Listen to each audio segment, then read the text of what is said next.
ஆடைக்குள் வைத்த அழகினை எடுத்தேன், ஆசைக்குள் வைத்து உனக்கென கொடுத்தேன். இதமாகத்தான் பதமாகத்தான் என்னை தீண்டு தாகம் தணியும்.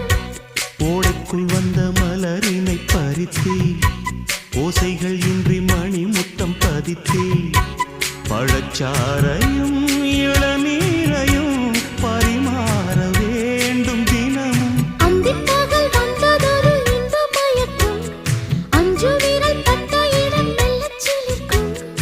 எங்கெங்கே தொட்டாலும் அம்மம்மா உற்சாகம் அங்கங்கே உண்டாகும். வா கன்னத்தில் கன்னம் வைக்க ஒத்துக்கு ஒத்துக்கு